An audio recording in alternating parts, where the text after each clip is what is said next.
Hello guys! Magandang araw! Welcome to my channel. Ngayon guys, ang ating vlog ay about sa pagkain ng pusa or ipapakain natin sa pusa. Guys, ang madalas kong pinapakain kasi sa pusa ay yung mga feeds.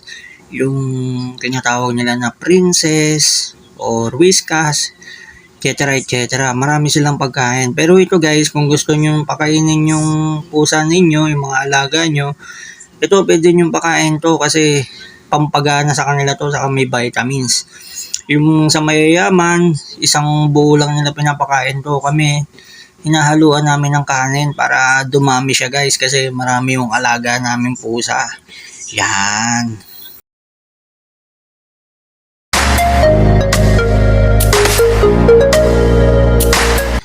Ngayon guys, ito, umpisa na natin yung pag-prepare ng pagkain nila. Yan. Ang tawag dyan sa dilata na yan, KitKat. Yan guys, meron siyang flavor na chicken prawn. Yon. Yan guys, oh, medyo para siyang gelatin na buo-buo. Yan, sundutin lang natin. Yan, medyo buo-buo siya at medyo malamig guys. Yan. Ilabas lang natin sa lata. Kailangan mo siyang sundutin ng kamay mo para lumabas siya ng buo. Kasi siya, para siyang gelatin. Yan. Ngayon guys, yan. Halu-haluin natin yan pagka lagay. Yan. Para humalo siya sa kanin.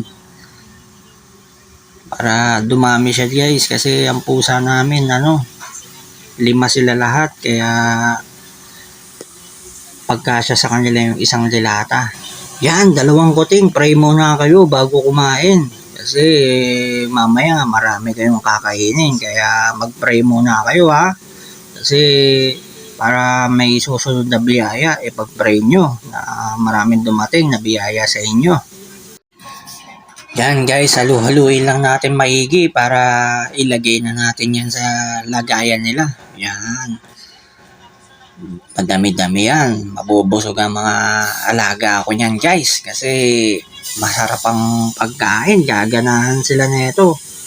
Yan, panoorin nyo guys kung paano sila kumain ng ganyan. Kasi ganyan ang ulam.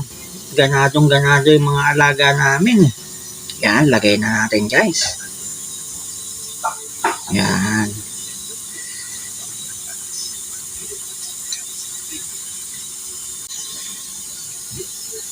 Yan, salin natin guys. Yan, maglalapitan na yung mga alaga ko. Aatak na sila. Yan, unti-unti na naglalapitan. Yan, lagay lang natin ng maayos. Subusin natin, simutin natin guys. Yan na yung mga kuting. Yan, malapit na, unti-unti. Maganda guys, kumakain din sila ng ganyan kasi yung feeds na princess, yung minsan nagsasawa sila doon. Kasi paulit-ulit yung lasa saka yung amoy.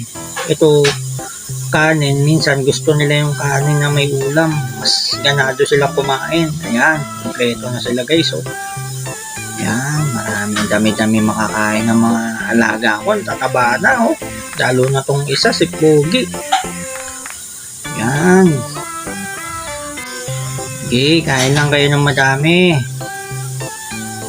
Yan, huwag lang kayo mag-aaway ha. Kasi marami namang pagkain. Yan guys. Sa mga cat lover dyan, yan. Magandang pagkain ng alaga natin guys. Maganda ding may alagang pusa sa bahay kasi simula nung nag-alaga ako, wala nang daga at ipis sa loob ng bahay. At maganda silang panoorin habang naglalaro. Nakakalibang at nakaka-relax sila tignan. Yan.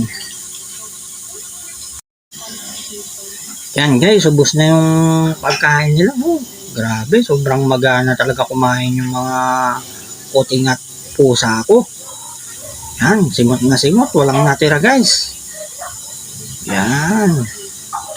Yan, salamat nga pala sa kuting vlog ko guys ha. Salamat sa inyong panonood.